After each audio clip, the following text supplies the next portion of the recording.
Halo, selamat malam pemirsa, selamat datang di iNewsroom bersama saya Anisha Dasuki. Kami akan membahas berita utama secara mendalam, komprehensif dan tentunya eksklusif. Sebagai pembuka iNewsroom kali ini kami memiliki informasi pesawat rute Jeddah Surabaya yang mengangkut kepulangan ratusan jemaah haji mendapat ancaman bom. Pesawat terpaksa mendarat darurat di Bandara Internasional Kuala Namu Deli Serdang, Sumatera Utara pada Sabtu pagi.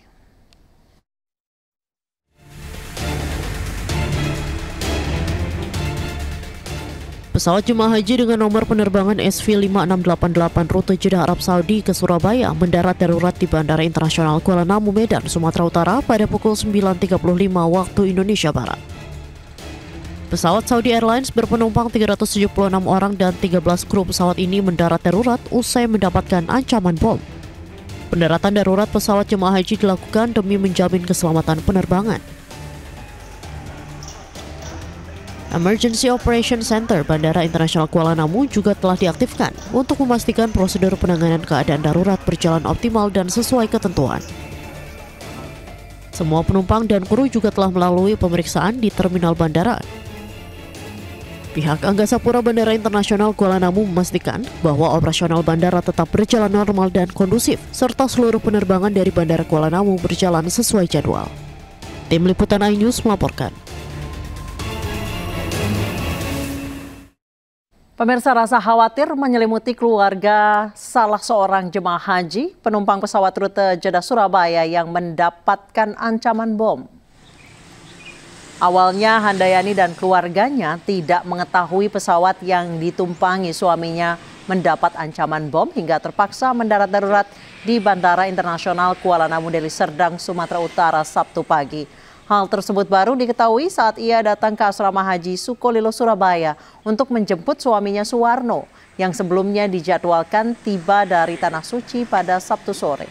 Terkait hal tersebut, kini Handayani harus menunggu karena kepulangan jemaah haji kloter 33 ke asrama haji Sukolilo, Surabaya ditunda. Suruh tunggu sebentar, masih rapat. Kalau sudah rapat mau ditelepon. Dari pihak asrama haji sini diberitahu seperti apa, Bu? Katanya besok. Besok datangnya ya? Iya. Berarti ada keterlambatan kedatangan, Bu ya? Iya. Ini sedianya pulang hari ini gitu ya? Iya. Tapi harus nunggu besok ya? Iya. Pemirsa, pasca Saudi Airlines kembali mendapatkan ancaman bom, Kapolda Sumatera menyatakan para penumpang jemaah haji sudah dievakuasi dengan selamat dan berikut pesawat yang ditumpangi jemaah haji rute Jeddah Surabaya bersih dari ancaman bom. Saat ini tidak ditemukan adanya dugaan bom yang menjadi teror di pesawat tersebut. Yang ketiga, kami mengamankan pesawat itu tersebut. Ya, jam 16.30 kita lakukan pengamanan dan pengecekan dari pesawat dan alhamdulillah dinyatakan clear and clear, artinya tidak didapati adanya dugaan teror bom. Alhamdulillah sampai saat ini kami menyatakan dari aparat keamanan baik dari Polri maupun TNI menyatakan seluruh pesawat dan semua penumpang dinyatakan aman. Untuk membahasnya kami telah terhubung dengan pengamat penerbangan Alvin Lee. Selamat malam Pak Alvin.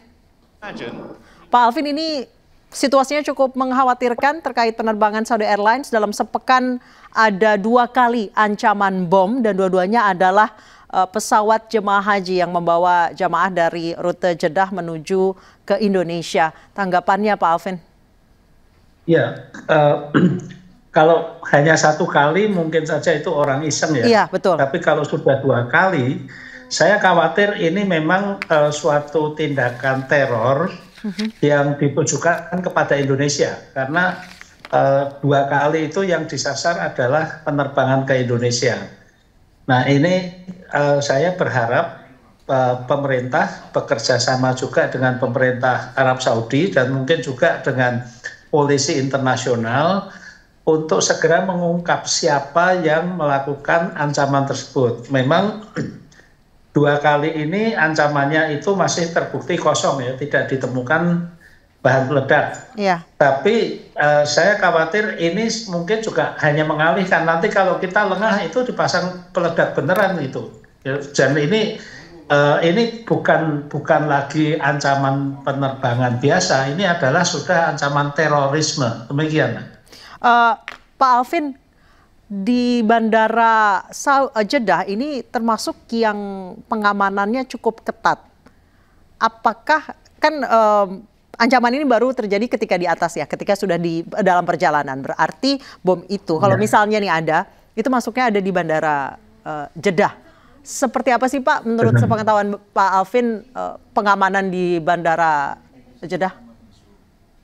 Ya, pengamanan di Bandara Jeddah saat ini sangat ketat dan lebih ketat daripada biasanya. Apalagi saat haji ya Pak Alvin ya?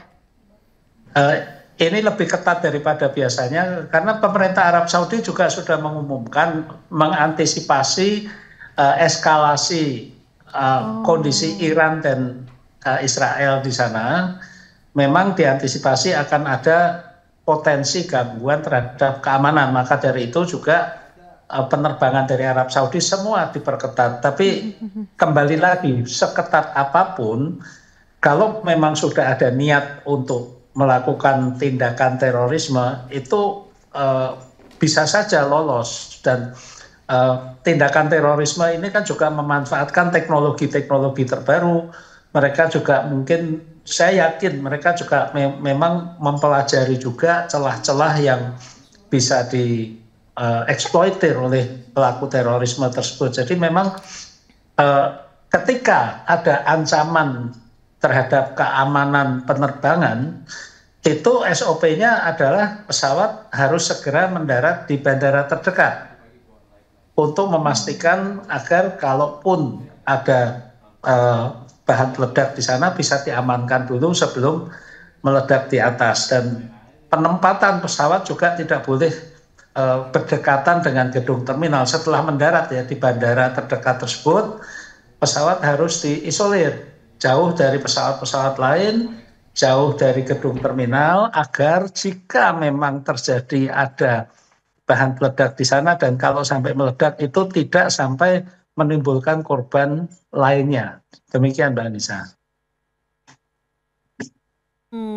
Musim haji ketika itu pesawat jemaah haji di Yaman sempat dibom oleh Israel, kemudian saat ini di Indonesia 2 kali pesawat jemaah haji diancam. Apakah ini bisa erat kaitannya dengan tadi Pak Alvin menyebutkan kondisi Iran dan Israel, Pak?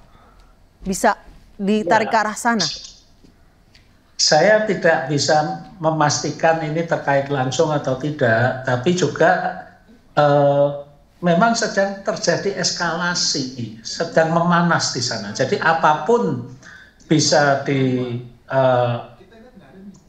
setiap kesempatan itu bisa disalahgunakan untuk menekan Indonesia. Apalagi posisi Indonesia ini sudah jelas. Posisi Indonesia adalah pro-Palestina. Iya. Kalau pro-Palestina pasti juga tidak pro-Israel kan. Ya, jadi kemungkinan ini ada, tapi saya bukan ahlinya di bidang itu. Demikian, Anissa. Baik, Pak Alvin, sejauh ini seberapa besar resiko bagi keamanan penerbangan nasional dengan eskalasi kasus konflik ini? Apakah memang hanya sekedar teror?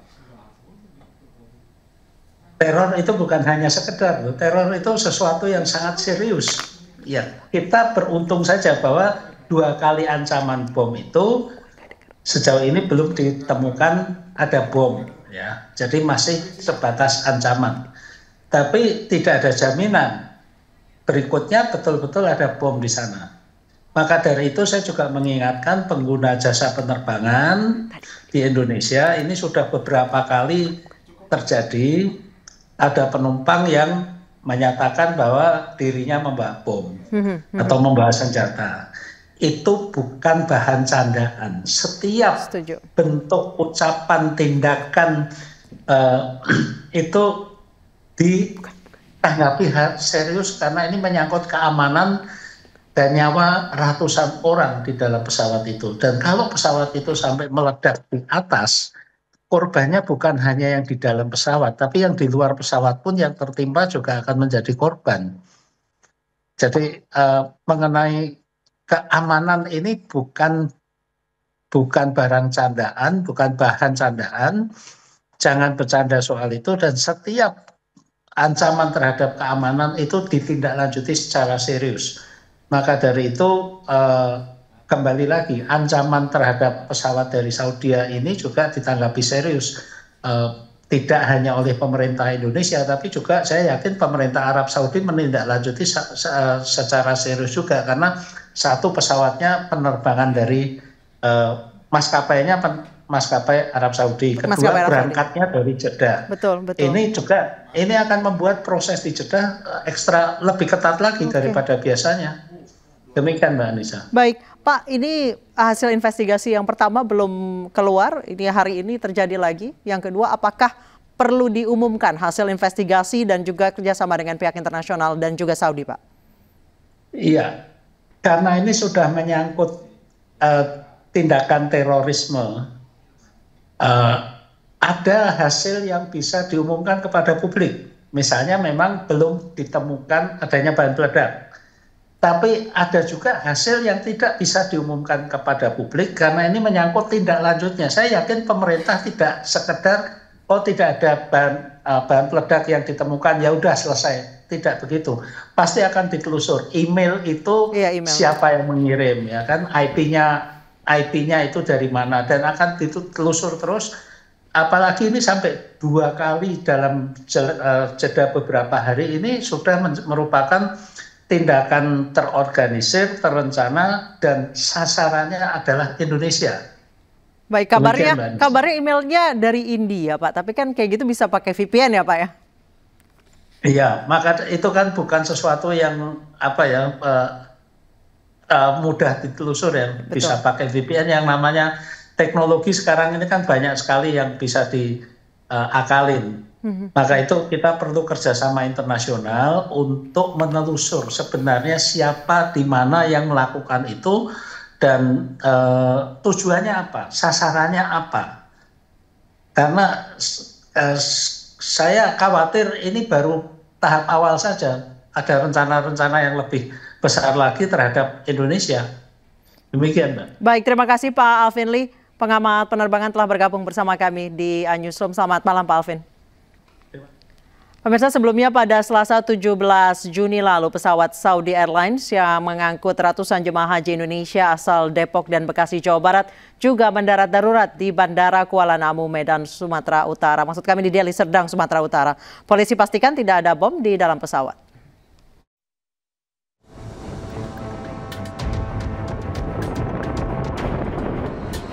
Pesawat Saudi Air SVA 5276 rute Jeddah Jakarta mendarat darurat di Bandara Kuala Namu, Medan, Sumatera Utara usai mendapat ancaman bom Selasa siang. Ancaman diterima pilot saat pesawat telah lepas landas dari Bandara Jeddah, Arab Saudi. Pesawat Saudi Airlines tujuan Jakarta ini mengangkut 442 jemaah haji asal Depok dan Bekasi. Penumpang pesawat terdiri dari 207 lelaki dan 235 perempuan serta 18 kru pesawat. Pihak kepolisian memastikan jika pesawat dinyatakan aman dari ancaman bom. Polisi juga masih melakukan penyelidikan terkait ancaman bom dengan berkoordinasi dengan pihak Jeddah. Saat ini posisi pesawat dinyatakan clear, baik dari kabin maupun dari barang-barang yang diangkut di pesawat. Dan kami masih lakukan pendalaman terhadap barang bawaan dari para jemaah haji yang berada di Jeddah. Sementara terkait dengan kronologis dan latar belakangnya masih kita dalami karena ini masih dalam pendalaman dari informasi dari Jakarta dan Jeddah. Para penumpang sudah dievakuasi dan menginap di salah satu hotel di Deli Serdang.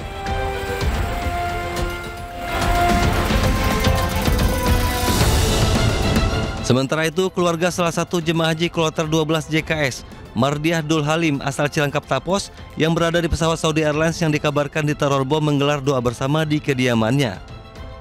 Keluarga mendapatkan kabar teror tersebut dari grup WhatsApp dan langsung menghubungi para jemaah haji. Keluarga senang para jemaah dalam kondisi aman. Para jemaah haji asal Depok dan Bekasi ini dijadwalkan akan pulang. Tim Liputan iNews melaporkan. Sebanyak 376 penumpang Saudi Airlines yang mendarat di Bandara Kuala Namu sudah dievakuasi dan dipindahkan ke hotel. Rencananya jemaah haji kloter 33 debarkasi Surabaya ini akan dipulangkan pada dini hari nanti. Satu persatu penumpang Saudi Airlines keluar dari ruangan transit Bandara Internasional Kuala Namu untuk kemudian menuju hotel yang berada di sekitar bandara menggunakan shuttle bus. Sejumlah penumpang mengaku awalnya tidak mengetahui bahwa ada ancaman bom dalam pesawat yang mereka tumpangi. Penumpang hanya diberitahu ada gangguan teknis sehingga langsung mendarat darurat di bandara terdekat untuk pergantian pesawat. Rencananya 376 jemaah haji kloter 33 debarkasi Surabaya ini akan dipulangkan pada dini hari nanti. Pemberitahuan resmi dari maskapai, kita transit langsung suruh keluar. Pak, kalau Bapak sekarang udah tahu Pak apa kenapa nih? Belum tahu. Tapi tadi ada informasi ada sabotase dari orang luar dari seperti itu aja. Seperti yang kemarin. Jadi ini udah diketahui kapan mau berangkat selanjutnya? Polri telah melakukan koordinasi dengan Biro Investigasi Federal Amerika Serikat untuk memeriksa email pengirim ancaman bom pada Selasa lalu terhadap pesawat Saudi Airlines. Hal ini disampaikan Kapolri seusai menghadiri pembukaan Bayangkara Sport Day 2025 Jakarta.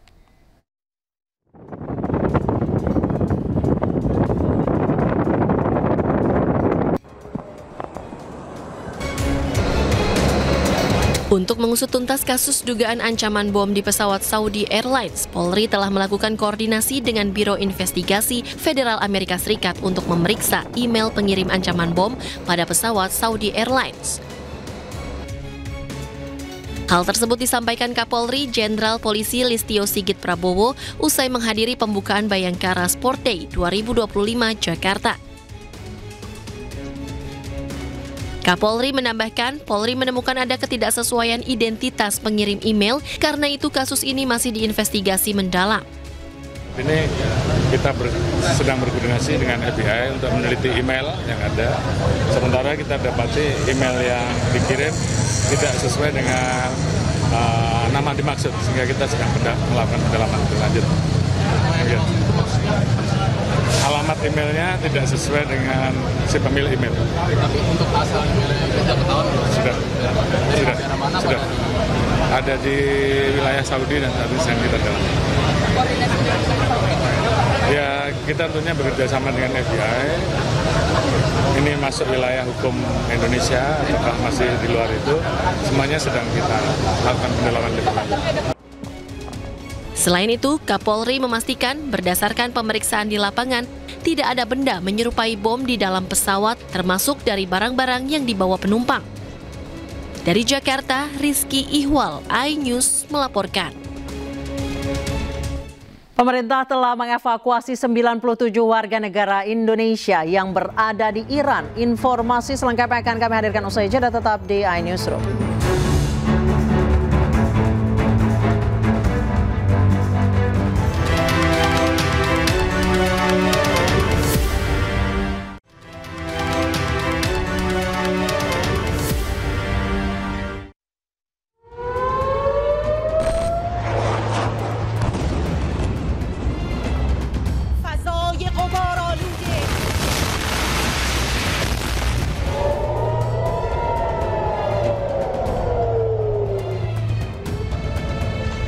ساختمان مسکونی زده شده.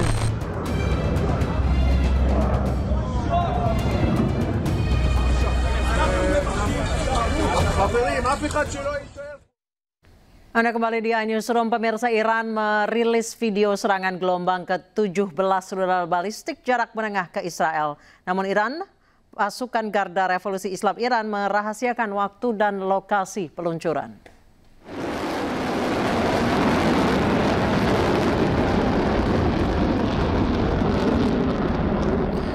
Video terbaru dirilis pasukan Garda Revolusi Iran, rudal balistik Iran diluncurkan dari sejumlah lokasi yang dirahasiakan. Iran belum merinci nama-nama rudal yang baru diluncurkan tersebut. Namun sejak pecah perang Iran-Israel lebih dari sepekan lalu, Iran selalu menyatakan pihaknya menyasar fasilitas-fasilitas strategis seperti pelabuhan, depot penyimpanan bahan bakar minyak, markas komando pasukan pendudukan Israel, hingga kantor mata-mata Israel yang tersebar mulai dari Haifa di utara, ibu kota Tel Aviv, hingga kota Beersheba di selatan. Dikutip dari kantor berita Turki Anadolu, Israel belum memperbarui korban tewas maupun luka, sementara di pihak Iran sudah 639 warganya tewas dan 1.329 terluka.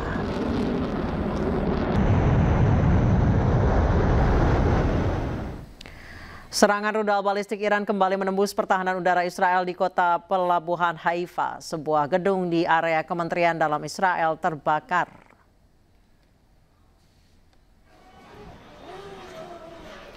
Sebuah gedung kantor pemerintahan di kompleks Kementerian Dalam Negeri Israel di kota Haifa terbakar hebat.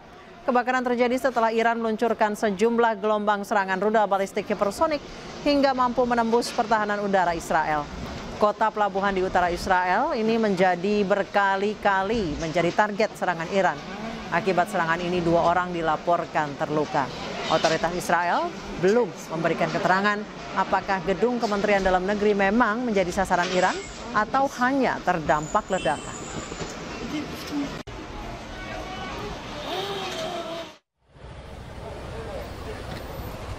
Sementara di kota Holon, rekaman menunjukkan ambulans dan pemadam kebakaran berupaya memadamkan api yang membakar sebuah gedung apartemen.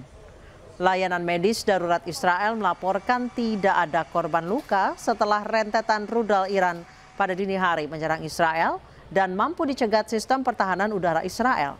Sebagai tanggapan, pasukan pendudukan Israel melancarkan serangan udara yang menargetkan penyimpanan rudal dan infrastruktur peluncuran di Iran Tengah.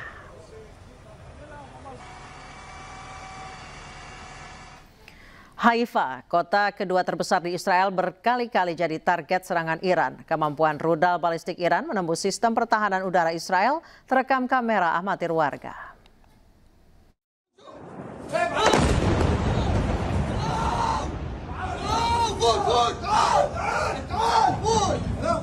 Inilah detik-detik saat rudal balistik Iran mampu menembus pertahanan udara Israel di bagian utara. Kota pelabuhan Haifa yang menjadi tulang punggung ekonomi Israel terkena serangan rudal Iran. Belum ada keterangan resmi dari pemerintah Israel berapa banyak rudal Iran yang menembus Haifa. Otoritas tempat juga belum memberikan keterangan akibat serangan bertubi-tubi dari Iran. Namun dapat dipastikan Israel menderita kerugian material sangat besar dengan banyaknya kendaraan dan gedung-gedung yang rusak akibat terdampak serangan rudal Iran.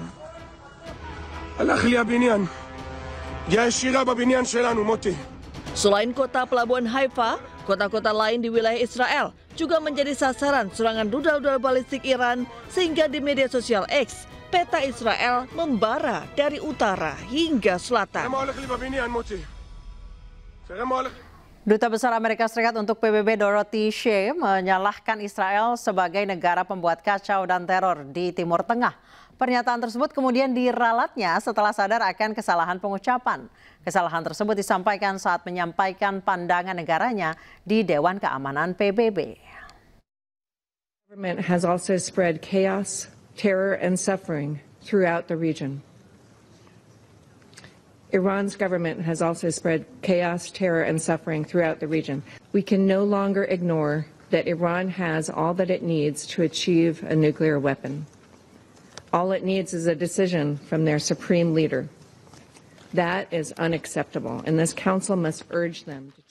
Menteri Luar Negeri Indonesia Sugiono mengatakan pemerintah telah mengevakuasi 97 warga negara Indonesia yang berada di Iran. Setelah menempuh perjalanan 16 jam, 97 orang tersebut sudah melewati perbatasan Iran dan Azerbaijan dan saat ini sedang beristirahat di Baku, Azerbaijan. Ini 97 orang warga negara Indonesia yang terdiri dari 93 WNI, kemudian 3 staf kedutaan dan 1 warga negara asing, warga negara Iran yang merupakan pasangan dari WNI, itu sudah alhamdulillah melewati perbatasan Iran, Azerbaijan, dan sekarang sedang beristirahat di Baku. Perjalanan yang mereka tempuh sekitar 16 jam dan alhamdulillah berjalan cukup aman dan cukup lancar, mengingat situasi perbatasan juga yang sedikit agak ramai daripada biasanya. Kemudian dalam waktu yang bersamaan juga kita telah berhasil mengevakuasi 4 orang WNI melalui Jordan. Jadi kondisi semuanya dalam keadaan baik, sementara kita juga masih terus melakukan komunikasi dengan warga negara kita yang lain, dan saya akan memonitor terus proses evakuasi ini. Alhamdulillah sampai sejauh ini tahap pertama yang kita lakukan berjalan dengan baik. Kemudian saya pada pagi hari ini berada di Istanbul untuk mengikuti konferensi tingkat menteri OKI yang ke-51, yang juga salah satunya akan membahas tentang situasi di Iran. Kami mohon berharap dukungan dan doa dari saudara-saudara sekalian agar proses evakuasi saudara-saudara kita bisa berjalan dengan lancar dan situasi ini segera mereda. Ada keinginan dan kebijaksanaan untuk bisa membawa ketegangan dan konflik ini ke meja perundingan. Terima kasih. Assalamualaikum warahmatullahi wabarakatuh. Dan pemirsa, kami telah terhubung dengan Nur Hafizatul Ilma Alfidia, salah satu warga negara Indonesia yang telah dievakuasi dari Iran ke Baku, Azerbaijan. Selamat malam, Kak Nur. Halo, selamat siang waktu Azerbaijan, Kak. Selamat siang waktu Azerbaijan. Kak Nur, seperti apa perjalanan Anda dari Iran, kemudian melewati ketegangan-ketegangan yang ada di sana, kemudian bisa melintas ke Azerbaijan saat ini? Alhamdulillah sudah berada di Baku. Ya, kebetulan memang benar yang disampaikan oleh Bapak Kemenlu, kami menempuh perjalanan sekitar 16 jam via darat menggunakan bis, sekitar ada 4 rombongan dari WNI. Tentunya 16 jam di jalan bukan sesuatu yang mudah ya dengan kondisi seperti itu. Jadi selama di perjalanan, teman-teman Bapak Ibu dari KBRI juga menyediakan beberapa akomodasi untuk kami, logistik untuk kami, sehingga kami tidak panik, khawatir, ataupun merasa kelaparan di jalan. Begitu. Kak Nur, sempat melewati checkpoint kah atau sempat ada ketegangan melihat rudal mungkin yang lewat? Boleh diceritakan, Kak Nur? Ya, kebetulan kita berangkat di waktu pagi hari dan sampai di perbatasan Azerbaijan di kota Altara itu sekitar jam 7:30. Sudah memasuki maghrib. Jadi kami belum melihat adanya rudal sih, Kak. Biasanya tuh serangan jam berapa, Kak Nur? Biasanya serangan jam berapa, Kak Nur? Serangannya kalau di Tehran paling awal itu sampai sore sampai waktu subuh itu, Kak, maksimal gitu. Jadi memang dari Bapak Ibu KBRI sudah menyiapkan kami berangkatnya lebih awal supaya tidak terjadi sesuatu yang tidak diinginkan di jalan. Begitu. Kalau untuk masalah kendala, checkpoint ataupun hal-hal terkait di perbatasan itu alhamdulillahnya lancar. Hanya saja kita menunggu beberapa jam untuk antrian dengan warga negara lainnya yang juga ingin melewati perbatasan Azerbaijan. Begitu. Kak Nur, saat perang mulai pecah pekan lalu, kemudian akhirnya Anda mendengar kabar evakuasi. Apa yang terlintas ketika itu, Kak Nur? Tentunya nggak sedikit ya, kurang lebihnya sedih juga meninggalkan Iran gitu, karena kan masih studi juga di sini, studinya belum selesai gitu, tapi diharuskan untuk pulang demi keselamatan gitu. Jadi berapa hari Kak Nur sempat mengalami pemboman atau perang yang terjadi di sana? Berapa hari, Kak Nur? Hampir sekitar 1 minggu ya Kak, sampai di akhir kita menginap di KBRI itu kita masih mendengar suara ledakan di sekitar gitu, peluncuran rudal dan lain sebagainya gitu. Jadi kita memang benar-benar melihat bagaimana kondisi langit saat itu. Tapi memang dari asrama kami, dari asrama kampus saya sudah mengevakuasi beberapa mahasiswa dan mengembalikan mahasiswanya ke wilayah masing-masing. Begitu, iya benar. Kak Nur. Jadi posisi asrama di Tehran itu sudah kosong, pembelajaran di-online-kan semua Kak, sampai waktu yang belum ditentukan. Begitu. Baik Kak Nur, tadi Anda mengatakan bahwa sempat sedih karena masih studi. Apa sempat kepikiran, saya stay saja di sini insya Allah nggak apa-apa gitu? Atau pingin dievakuasi memang pulang? Iya, tapi kalau saya sendiri memang masih kepingin di sini karena kan yang sangat crowded itu di Tehran. Bahkan masyarakat di Tehran itu juga berbondong-bondong untuk pindah di kota sebelah gitu. Memang kan daerah Qum di asrama saya, di univ saya kan ada yang di Qum. Jadi beberapa mahasiswa yang tidak ingin pulang dipindahkan di Qum gitu. Tapi memang dari orang tua juga menyarankan untuk pulang gitu, khawatir dan lain sebagainya. Padahal di sini kami tetap berkomunikasi dengan pihak Bapak Ibu KBRI gitu. Oke, Kak Nur, saat ini kondisinya kabarnya evakuasi itu bukan pilihan, tapi keharusan. Baru ada 97 saat ini yang dievakuasi. Masih ada yang di sana, ada yang memilih untuk bertahan, Kak Nur? Iya, masih ada Kak. Kemudian teman saya satu kampus yang sama-sama dari Indonesia, ada 2 orang yang memilih tidak pulang gitu. Tetapi masih ada beberapa staf KBRI di KBRI Tehran dan atasan pertahanan RI yang juga masih stay di sana. Terus mengkoordinir teman-teman WNI yang masih ada di Iran. Begitu. Baik, Kak Nur saat ini sudah ada di Azerbaijan. Insya Allah akan pulang ke Jakarta. Harapan kedepannya apa? Masih mau balik lagi, Kak Nur? Atau online saja belajarnya? Iya, kebetulan Kak, kepengennya balik lagi ya, balik lagi karena di sini juga masih masih panjang gitu kan perjalanannya. Jadi kalau kondisinya sudah mulai membaik dan memang sudah ada lampu hijau dari pemerintahan RI untuk kembali ke Iran, insya Allah balik gitu. Baik, terima kasih Kak Nur, sehat selalu, semoga perjalanannya juga dilancarkan. Terima kasih telah bergabung di Newsroom. Assalamualaikum.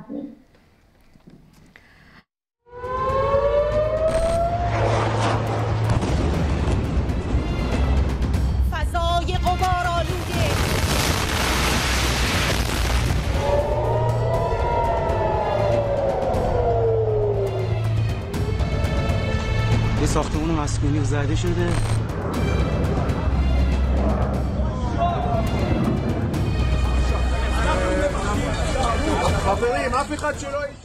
Warga Solo dan sekitarnya mendatangi kediaman Presiden ke-7 Republik Indonesia Joko Widodo untuk mengucapkan selamat ulang tahun. Informasi selengkapnya usai jeda.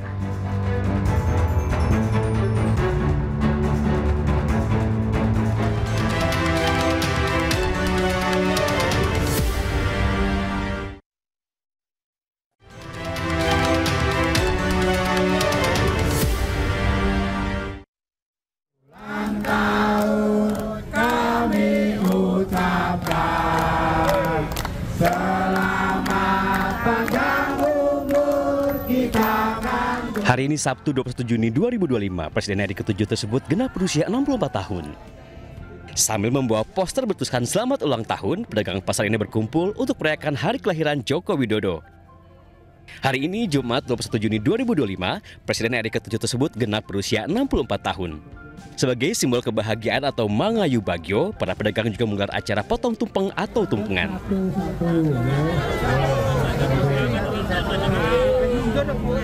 Setelah tumpeng dipotong, kemudian dibagikan kepada warga dan pengunjung pasar. Pedagang pasar mengaku acara syukuran ini dibuat sebagai bentuk dukungan bagi Joko Widodo. Kami segenap pasar tradisional kota Surakarta, mulai beliau menjadi wali kota, menjadi gubernur, presiden baru beliau selalu setia kepada beliau. Karena apa? Kita merasakan apa yang sudah dilaksanakan Pak Jokowi sebagai presiden 2 periode dirasakan oleh masyarakat. Acara syukuran ulang tahun untuk Joko Widodo ini rutin digelar pedagang pasar Solo setiap tahunnya. Untuk tahun ini, selain digelar di Pasar Gede Solo, juga digelar di Pasar Klitikan, Noto Harjo.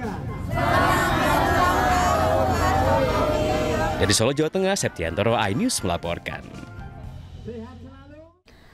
Presiden ke-7 Republik Indonesia Joko Widodo merayakan ulang tahun ke-64 tahun di kediamannya. Warga Solo dan sekitarnya mendatangi kediaman Jokowi untuk mengucapkan selamat ulang tahun.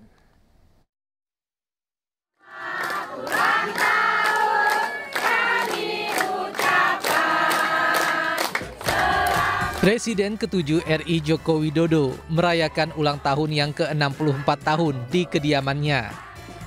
Warga Solo dan sekitarnya mendatangi kediaman Jokowi untuk mengucapkan selamat ulang tahun. Sebagian warga dan relawan juga membawa berbagai macam makanan untuk dimakan bersama. Jokowi menemui warga yang sebelumnya menyiapkan perayaan sederhana ulang tahunnya. Warga sempat menyanyikan lagu ulang tahun dan disambut gembira Jokowi dan keluarga. Jokowi didampingi Ibu Iriana menyampaikan terima kasih kepada warga yang merayakan. Kata-kata harapan hari ini, Pak. Pak, kata-kata hari ini, Pak. Butuh Bapak. Kata-kata hari ini, Pak. Ya, Pak. Semangat selalu, Pak. Ya. Usai menemui warga dan mengucapkan terima kasih, Jokowi dan Iriana kembali masuk ke kediaman. Dari Solo, Jawa Tengah, Septiantoro, iNews melaporkan. Seperti apa kemeriahan perayaan ulang tahun ke-64 Presiden ke-7 Joko Widodo, kami telah terhubung dengan jurnalis iNews Septiantoro di Solo, Jawa Tengah. Septi, seperti apa kondisi perayaan ulang tahun Presiden ke-7 Joko Widodo di sana? Ya Anissa, dapat saya laporkan. Saat ini saya berada di kediaman Presiden ke-7 Bapak Joko Widodo. Hingga malam ini masih ada beberapa yang memberikan karangan bunga papan dan bunga segar yang diberikan untuk peringatan ulang tahun ke-64 Presiden RI ke-7 Bapak Haji Insinyur Joko Widodo. Hingga saat ini masih banyak juga yang terus berdatangan ke rumah beliau. Dan tadi pagi ada 2 perayaan yang ada di Kota Solo untuk menyambut ulang tahun Bapak Joko Widodo.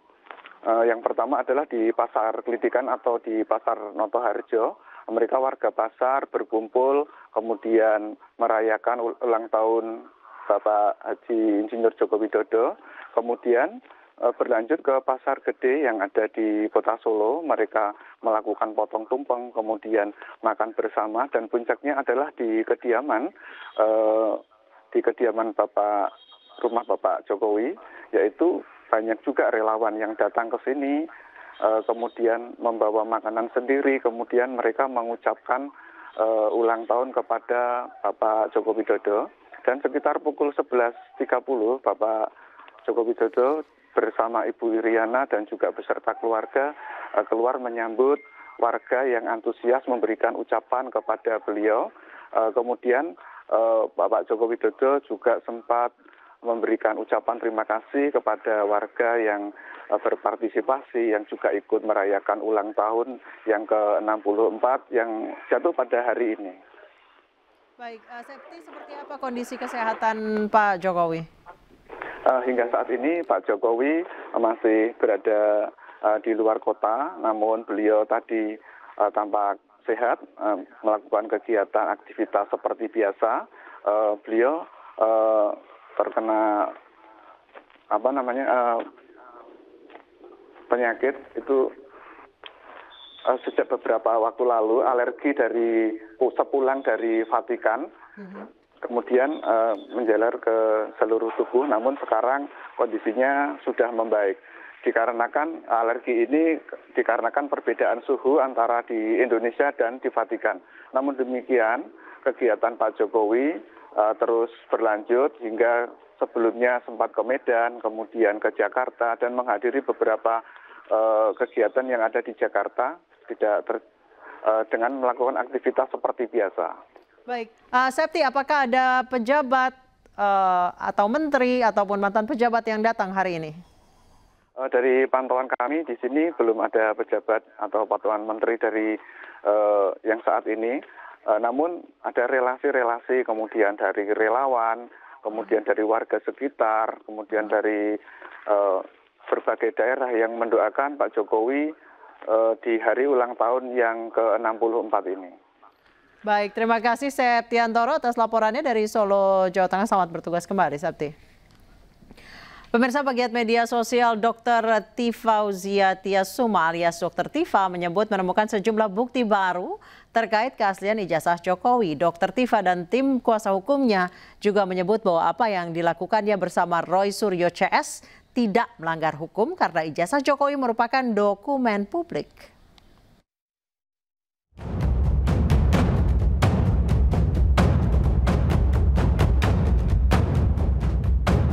Polemik keaslian ijazah Joko Widodo masih terus bergulir. Dr. Tifauzia Tiasuma alias Dr. Tifa bersama tim kuasa hukumnya menyebut menemukan sejumlah bukti-bukti baru terkait ijazah Jokowi.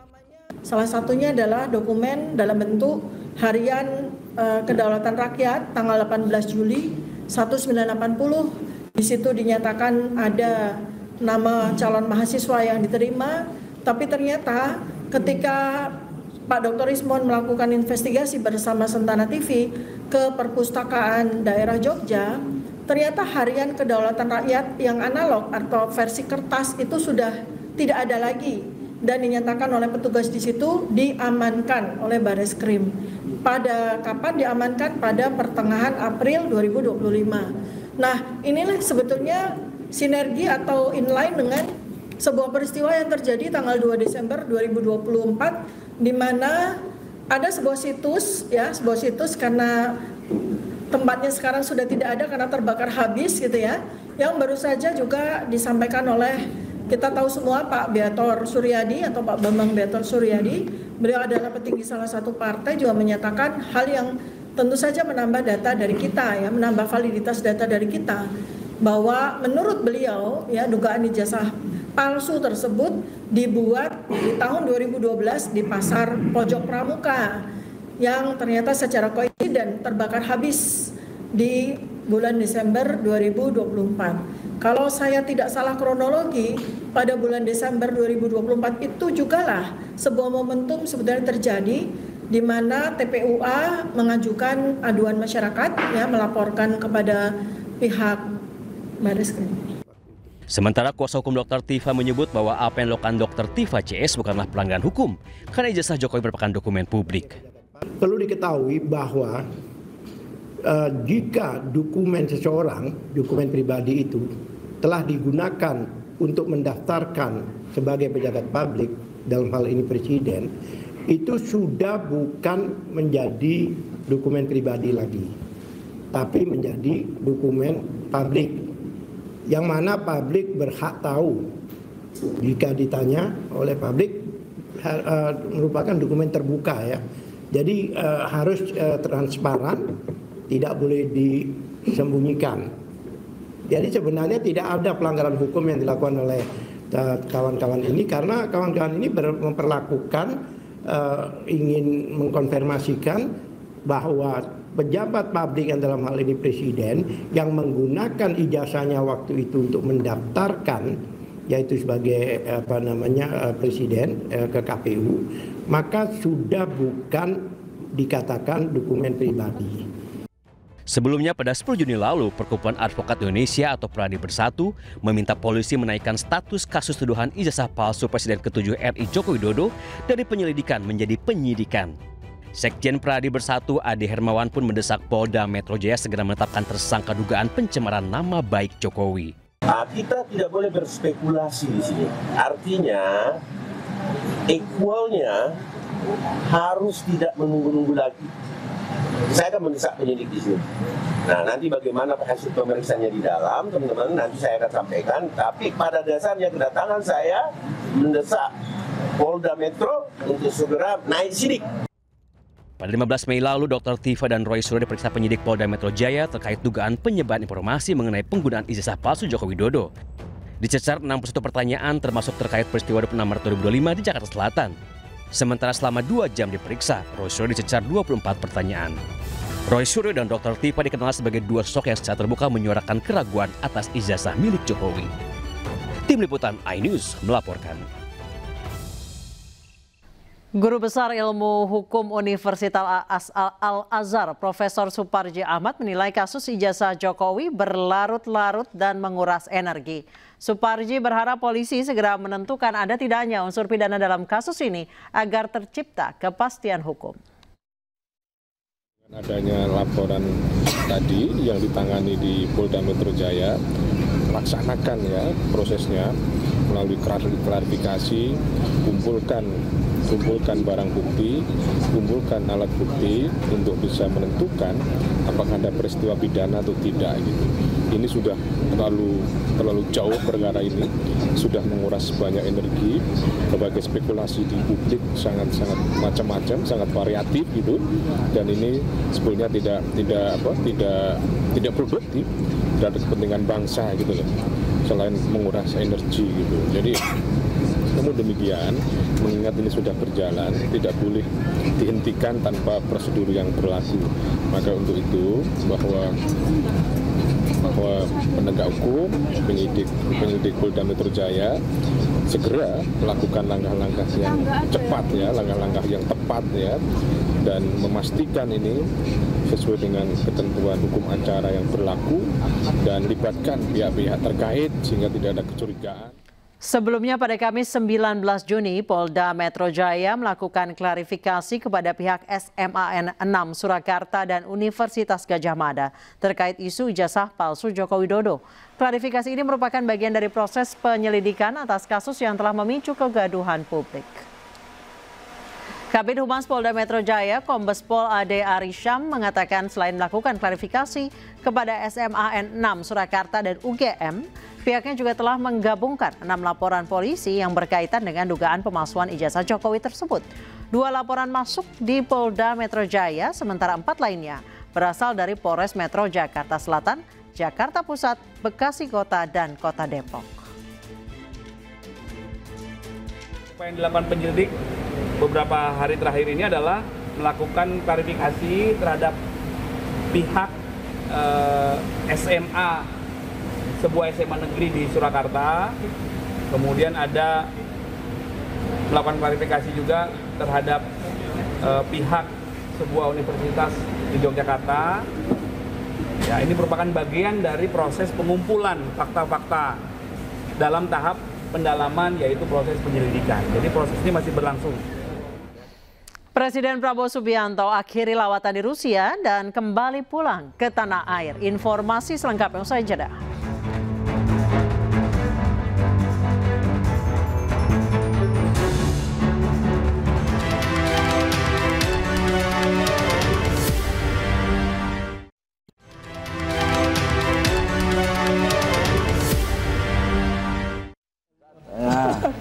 Bos. Makasih ya.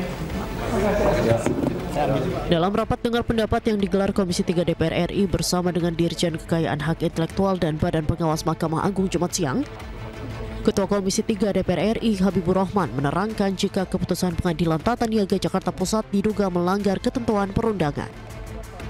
Hal ini terkait dengan kasus hak cipta dan royalti lagu milik penyanyi Agnes Mo dengan Ari Bias.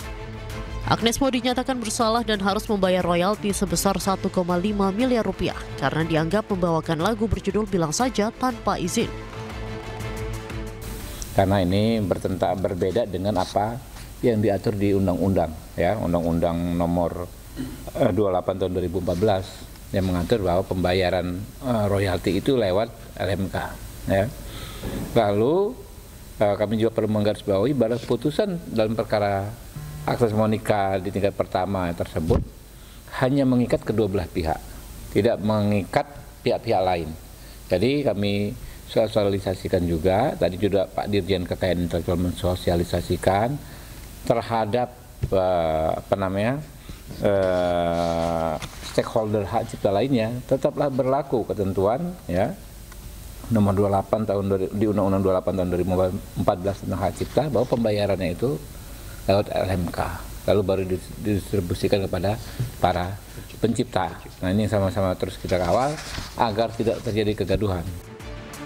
Komisi 3 DPR juga meminta Mahkamah Agung untuk membuat surat edaran atau pedoman terkait panduan untuk penerapan Undang-Undang Nomor 28 Tahun 2014 tentang hak cipta dan ketentuan terkait hak kekayaan intelektual lainnya secara komprehensif, agar tidak ada lagi putusan yang tidak mencerminkan keadilan kepastian hukum. Namun hingga kini pihak Mahkamah Agung belum memberikan keterangan resmi terkait kasus tersebut. Selanjutnya, Komisi 3 meminta Ditjen Hak Kekayaan Intelektual Kementerian Hukum untuk mensosialisasikan secara luas terhadap semua pihak terkait mekanisme perolehan lisensi pengelolaan royalti. Dari Jakarta, Tim Liputan iNews melaporkan. Pemirsa, Kementerian Dalam Negeri menggelar pemeriksaan kesehatan kepala daerah hari ini. Pemeriksaan kesehatan sebagai salah satu persiapan para kepala daerah sebelum menjalani retret gelombang kedua.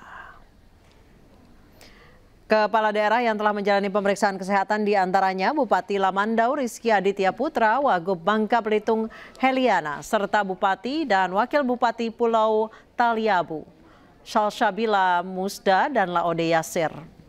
Beberapa kepala daerah lain yang masih dalam proses menjalani pemeriksaan kesehatan. Sebagai informasi, retret gelombang kedua ini akan diikuti oleh 87 kepala daerah dengan posisi gubernur dan wakil gubernur 6 peserta, wali kota dan wakil wali kota 6 peserta, bupati 38 peserta, dan wakil bupati 37 peserta. Retret gelombang kedua akan dimulai pada Senin 23 Juni di IPDN Jatinangor. Pemeriksaan ini dipantau langsung Wamendagri Bima Arya.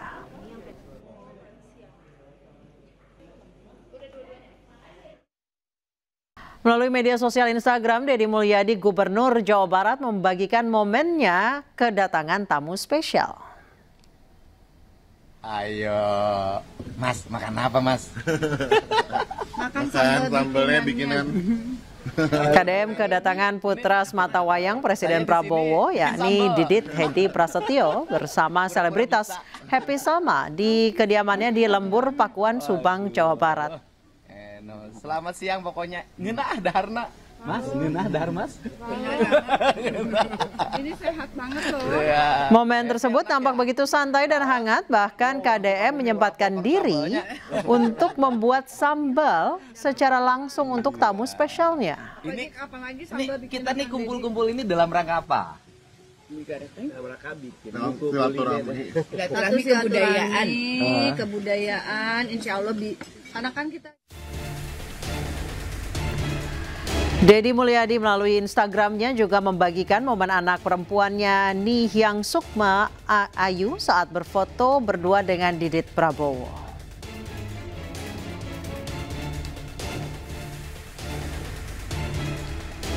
Foto tersebut nampak dipost ulang dalam unggahan media sosial Instagram Didit Prabowo.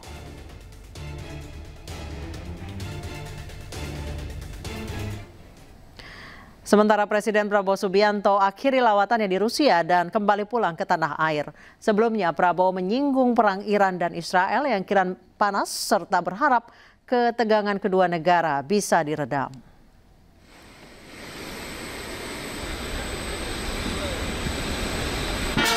Presiden Prabowo mengakhiri kunjungan resminya di Federasi Rusia. Prabowo lepas landas dari Bandara Pulkovo, St. Petersburg dengan iringan pasukan jajar kehormatan beserta sejumlah menteri Rusia. Lagu kebangsaan kedua negara juga diperdengarkan sebelum Prabowo menaiki pesawat. Selama 2 hari di St. Petersburg, Presiden jalani rangkaian agenda penting yang memperkuat hubungan bilateral kedua negara. Sebelum terbang ke Indonesia, Prabowo menyinggung memanasnya perang Iran dan Israel serta berharap ketegangan kedua negara bisa diredam. Ya, tentunya pengaruh Rusia lebih besar ya di kawasan itu, khususnya dengan pemerintah Iran. Jadi saya kira peran dari pemerintah Rusia akan sangat besar. Ya, semua akan berusaha untuk deeskalasi. Semua kan kita ingin semua turunkan suhu, kita ingin cari penyelesaian yang damai untuk semua pihak.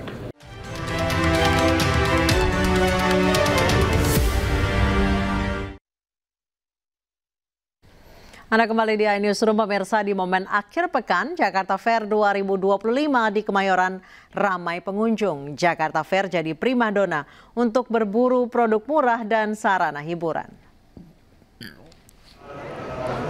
Sejumlah masyarakat antusias menikmati hiburan dan pameran di Jakarta Fair 2025 Sabtu sore. Mayoritas pengunjung merupakan kalangan remaja hingga keluarga.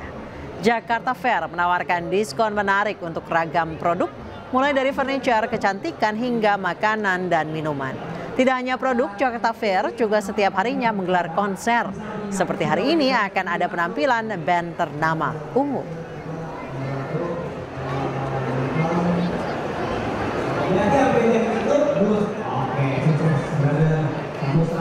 Pemirsa, Piala Presiden dimulai 6 Juli dan akan digelar di 2 kota, yaitu Stadion Utama Gelora Bung Karno, Jakarta, dan Stadion Sijalak Harupat, Bandung, Jawa Barat. Khusus Stadion Sijalak Harupat, Gubernur Jawa Barat Deddy Mulyadi melalui media sosialnya menyebut bahwa segala kesiapan sudah oke. Gubernur Jawa Barat yang akrab disapa Demul ini memeriksa segala kesiapan Stadion Sijalak Harupat yang akan dipakai untuk Piala Presiden. Demul memeriksa stadion bersama Pemprov Jawa Barat, Pemkab Bandung hingga panitia Piala Presiden serta PSSI. Melalui media sosialnya, Demul menyebut segalanya sudah oke dan siap untuk menggelar turnamen pramusim ini. Tim OC Piala Presiden, siap. Pertandingan sepak bola antar klub, bukan hanya Indonesia. Ya. Ada klub mana saja di luar negeri? Ada Oxford dari Inggris dan Port dari Thailand. Oke. Persib main kan? Main. Oh, harus juara. Harus juara main. Liga ya main. Ini Pak Bupati, kesiapannya bagaimana? Siap. Sudah disiapkan semuanya. Udah oke ya? Oke, seminggu lagi selesai. Oke, Pak Sekda? Siap, harga diri. Harga diri. Harga diri. Petarung. Iya. Kalau para pejabat. Jelang Piala AFF U23, skuad Timnas U23 menjalani pemusatan latihan di Jakarta. Dari 30 nama yang dipanggil, pelatih Timnas U23 Gerald Vandenberg, tidak ada nama Marcelino Ferdinand, Justin Hubner, Ramadan Sananta hingga Rafael Struijk dalam daftar pemain.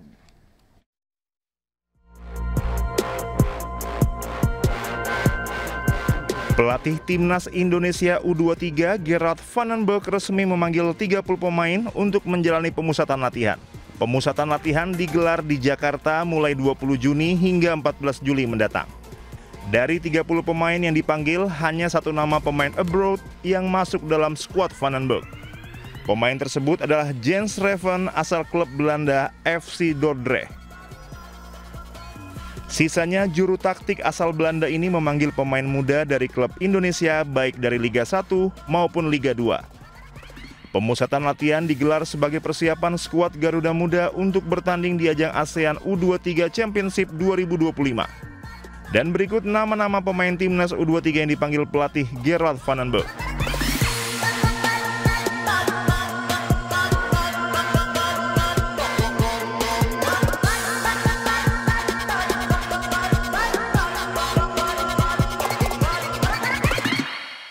Kita ke balapan Formula E di Jakarta, pemirsa. Di Jakarta, tepatnya di Jakarta International E-Prix Circuit Ancol pada Sabtu sore menjadi saksi drama tidak terduga yang berakhir dengan kemenangan gemilang bagi pembalap Chupra Kiro dan Tik Tam. Pembalap asal Inggris ini berhasil merebut podium tertinggi setelah serangkaian insiden mengejutkan di lap-lap terakhir. Drama sesungguhnya baru dimulai saat balapan menyisakan dua lap terakhir. Kekacauan melanda lintasan dengan banyaknya pembalap yang mengalami kendala. Dan Tik Tam dengan sigap mengambil alih pimpinan balapan. Ia ditempel ketat oleh Eduardo Mortara di posisi kedua. Pada akhirnya, Tik Tam berhasil mempertahankan keunggulan hingga garis finish, mengunci gelar juara Formula E Jakarta 2025. Eduardo Mortara berhasil mengamankan podium kedua, sementara Nico Müller melengkapi podium ketiga.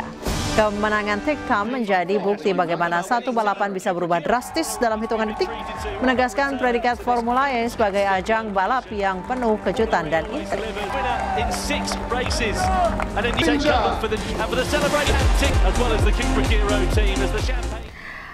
Gelaran Formula E 2025 tidak hanya menyuguhkan aksi seru di sirkuit. Salah satu spot yang tidak kalah menarik adalah Formula E di Gaming Arena, tempat pengunjung bisa merasakan jadi pembalap dalam hitungan detik.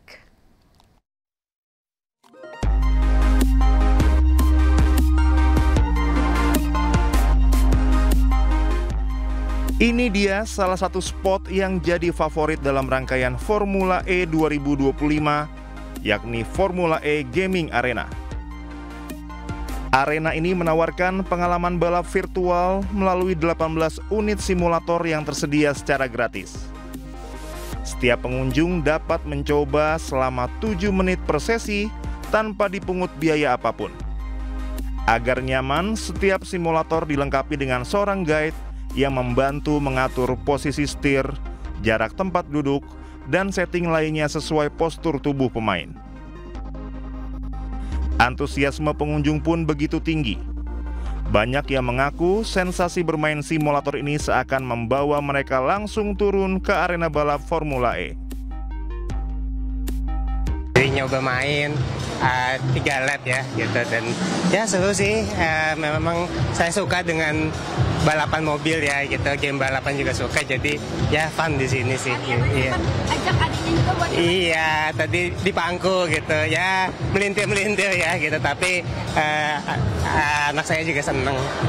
Iya. Sebenarnya seneng banget sih, kayak jadi kita bisa merasakan gimana sih jadi driver Formula E di Jakarta ini. Seru banget, bisa main mobil dan bisa mengemudi mobil, dan tidak pernah saya mengemudikan mobil sebelumnya. Dari anak-anak, remaja, hingga orang dewasa, semuanya terlihat asyik mencoba pengalaman balap virtual yang jarang ada ini. Dari Jakarta, Yasmin Atania, Eri Nugraha, iNews melaporkan.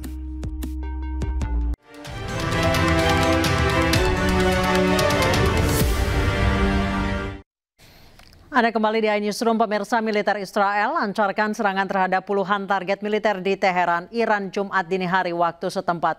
Pusat Penelitian dan Pengembangan Proyek Senjata Nuklir Iran juga turut menjadi target serangan terbaru Tel Aviv. Israel menyerang reaktor nuklir milik Iran pada operasi Rising Lion. Dilansir dari kantor berita pemerintah Iran, 2 proyektil telah menyasar fasilitas nuklir tersebut pada Kamis pagi waktu setempat. Meski begitu, tidak ada kerusakan serius maupun deteksi radiasi imbas dari serangan tersebut.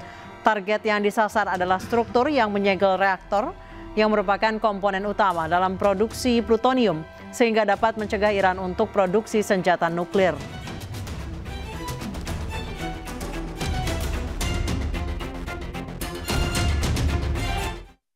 Sementara Iran bersumpah tidak akan menyerah selama Israel masih menyerang. Menteri Luar Negeri Iran Abbas Araghchi juga mengecam Uni Eropa yang menolak mengutuk serangan Israel. Well, I met today with the foreign ministers of E3 and the high representative of the European Union here in Geneva, and we had very serious but respectful discussion. I expressed Iran's serious concern on non-action of E3 and EU to condemn Israeli regime aggression against Iran, and stressed that Iran will continue exercising its legitimate right of self-defense. You gotta move, man. Come on. Against the regime,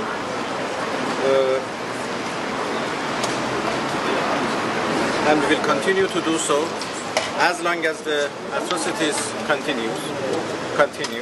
Sorry, could you move out of the way, dude? You're blocking our view. You can hear behind the barrier. The aggression and ensuring its non-reoccurrence. Iran's nuclear program is peaceful and has always been under the IAEA safeguards and monitoring. Hence, armed attacks against safeguarded nuclear facilities by a regime which is not a party. Iran merilis video serangan gelombang ke-17 rudal balistik jarak menengah ke Israel, namun Iran atau pasukan Garda Revolusi Islam Iran merahasiakan waktu dan lokasi peluncuran. Video terbaru dirilis pasukan Garda Revolusi Iran, rudal-rudal balistik Iran diluncurkan dari sejumlah lokasi yang dirahasiakan. Iran belum merinci nama-nama rudal yang baru diluncurkan tersebut. Namun sejak pecah perang Iran-Israel lebih dari sepekan lalu, Iran selalu menyatakan pihaknya menyasar fasilitas-fasilitas strategis seperti pelabuhan, depot penyimpanan bahan bakar minyak, markas komando pasukan pendudukan Israel, hingga kantor mata-mata Israel yang tersebar mulai dari Haifa di utara, Tel Aviv hingga Beersheba di selatan. Dikutip dari kantor berita Turki Anadolu, Israel belum memperbarui korban tewas maupun luka, sementara di pihak Iran sudah 639 warganya tewas dan 1.329 terluka.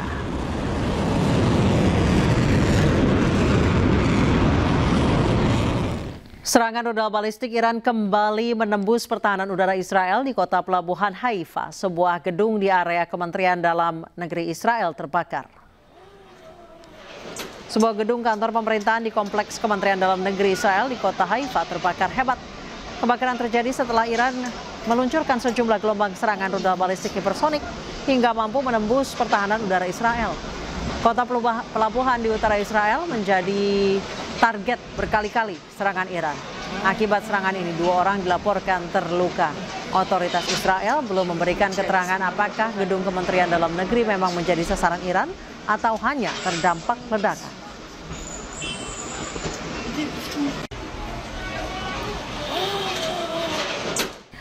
Pemirsa, Haifa, kota kedua terbesar di Israel, berkali-kali jadi target serangan Iran. Kemampuan rudal balistik Iran menembus sistem pertahanan udara Israel terekam kamera amatir warga.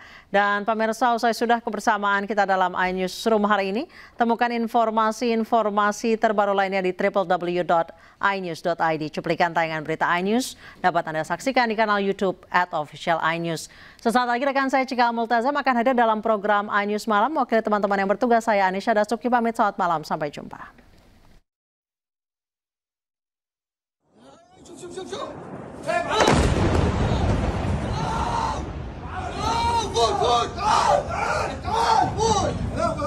Inilah detik-detik saat rudal balistik Iran mampu menembus pertahanan udara Israel di bagian utara. Kota pelabuhan Haifa yang menjadi tulang punggung ekonomi Israel terkena serangan rudal Iran. Belum ada keterangan resmi dari pemerintah Israel berapa banyak rudal Iran yang menembus Haifa. Otoritas tempat juga belum memberikan keterangan akibat serangan bertubi-tubi dari Iran. Namun dapat dipastikan Israel menderita kerugian material sangat besar dengan banyaknya kendaraan dan gedung-gedung yang rusak akibat terdampak serangan rudal Iran.